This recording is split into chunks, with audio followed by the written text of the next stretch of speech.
Vous écoutez Culture Média, 9h30, 11h sur Europe 1 avec Thomas Hill. Et ce matin, Thomas, vous recevez le musicien Céron pour son nouvel album Disco Symphony qui sort le 21 février.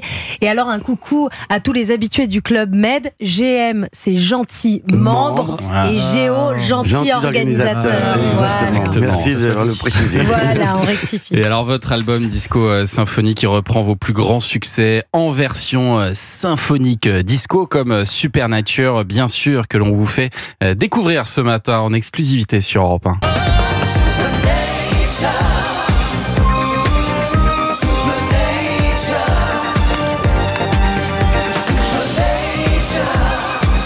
Supernature version Disco Symphony, c'est tellement bon qu'on va en écouter 4 minutes tout à l'heure. Oui. Le titre dure 8 minutes, mais vous le savez, en radio c'est toujours un petit peu compliqué. Mais 4 minutes c'est déjà énorme. Et ce qui est génial, c'est que dans cette réorchestration, vous allez l'entendre, on entend toujours votre patte, Céron. Comment vous avez travaillé sur ce projet? Racontez-nous un peu. Alors, c'est un projet qui m'est arrivé il y a 1 an et demi, maintenant, oui, presque 2 ans. En fin de compte, c'est la ville de Nice qui a un concept qui s'appelle C'est pas classique, qu'ont appelé mon manager pour me proposer de me prêter au jeu, car ils ont, dans ce concept, ils ont fait l'adaptation symphonique du catalogue de Prince, de Bowie et de Gainsbourg. D'accord. Et ils ont dit, mon manager, il dit en plus Céron il est encore vivant, donc nous ça nous plairait de le faire. C'est un encore avantage. Bosser, ouais. Quand on m'a proposé, et c'est d'ailleurs ma vie est jalonnée de propositions comme ça, j'ai pas été trop chercher les coups, ils sont arrivés un peu tout seuls. Ah, c'est votre portable qui sonne, Céron. Ouais, tout va bien. Non, mais quand on est le pilier du disco en France, ça sonne tout le temps. Quoi. Bien sûr, on est un peu Et déçus donc- par votre sonnerie d'ailleurs. On pensait que. c'est très sobre. Hein. Ouais, Et donc j'ai dit oui, et puis les choses, le temps qu'elles se fassent. 6 mois après, je me suis dit, faut que je me mette au boulot maintenant quand même, faut que je le fasse. Waouh! Et vous l'avez fait. Et j'ai pris la décision de fait les vrais arrangements de mon catalogue que je faisais à l'époque, où j'avais déjà des cordes, des cuivres, il y avait tout ça, c'était très orchestré. Ne pas prendre mon catalogue, me le mettre en symphonique pour me dire, voilà, mes chansons peuvent être aussi, Au contraire, je suis resté très classique. Sauf un titre, Supernature, qui est tellement électro. Et là, je me dis, comment je vais faire? Mes musiciens, ils vont pas se croiser les bras. Et oui. Et on est 50 sur scène pendant que je fais Supernature. Donc, je me suis laissé aller en symphonique. Et vous allez voir que ça fonctionne extrêmement bien. Et là, je rencontre 3 semaines avant, c'était le 3 novembre au Nicaïa à Nice, qui était l'un des gros zéniths qui fait 7000 places de France, qui était déjà aussi complet. Donc, ça me mettait bien la pression. Et il y a un mec qui s'appelle Victor Lemaine, pardon. Ah oui, Victor Lemaine demande à me rencontrer. Évidemment, je le rencontre. On me dit qu'il est directeur de la musique des JO. Ouais. Et il vient me voir à mon studio et pour me dire qu'il prenait Give Me Love dans les JO. Super, magnifique. Et comme il est batteur aussi, donc on a commencé à échanger. Et qu'est-ce que tu fais maintenant? Et c'est ça. Donc lui, je savais qu'il était sur les JO et je lui raconte mon épopée symphonique.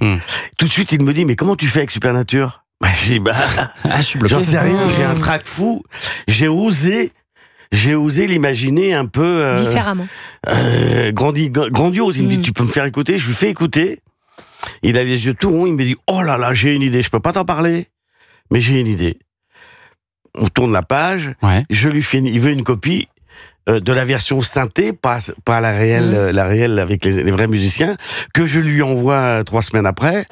Et juste avant Noël, Papa Noël vient me voir, il me dit, écoute, j'ai une grande nouvelle, faut qu'on dîne, parce qu'il y en a pour un moment pour t'expliquer. Qu'est-ce qu'il va me dire? J'étais à 100 lieues d'imaginer qu'il me disait, tu vas faire danser la Tour Eiffel, à l'unanimité, que ce soit de l'Élysée, que ce soit à l'unanimité, tous les participants et les décideurs des JO, tu vas faire la finale des JO. Wow! C'est génial. Incroyable. C'est la consécration. Même après 50 ans de carrière, ça fait quelque chose quand même, un truc comme ça. Évidemment, c'est surtout au niveau de la France, parce que ça va.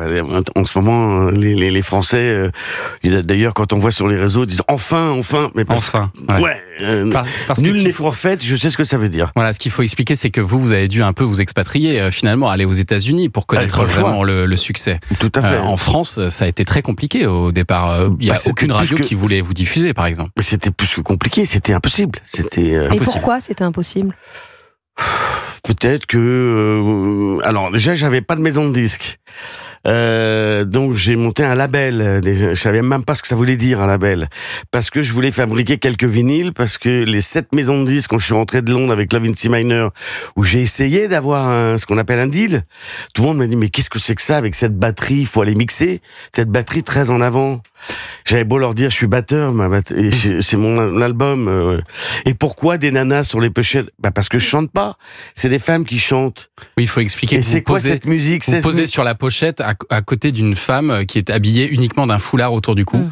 Et donc ça, il y a des gens qui étaient choqués par ça à l'époque. J'étais provocateur. Voilà. 16 minutes 30 de long. Oui, là vous aviez un peu abusé. Il me disait, mais ça en radio, c'est pas pratique. On me disait, ça passera jamais en radio. J'avais beau leur dire, mais c'est pas pour les radios, c'est pour les discothèques. Mais qu'est-ce qu'on s'en fout des discothèques? Vous avez tort. Les discothèques vont devenir un vrai média.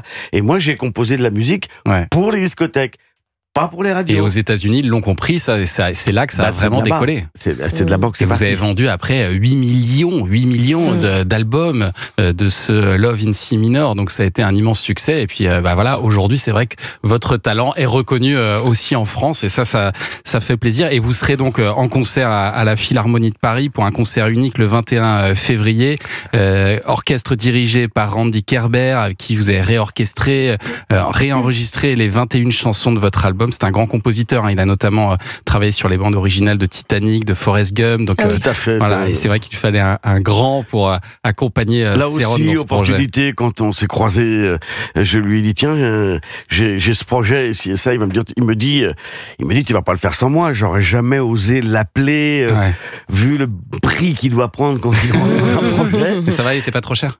Non, on échangeait sur la preuve, c'est que ça s'est fait. Il y a eu négoce. Allez voir en tout cas cet album qui va sortir donc le 21 février et puis concert événement le 14 février. On va écouter cet extrait tout à l'heure de Supernature, mais dans un instant d'abord, on va parler série avec Héloïse Goua. On revient dans très exactement 1 minute 30. À tout de suite sur Europe 1.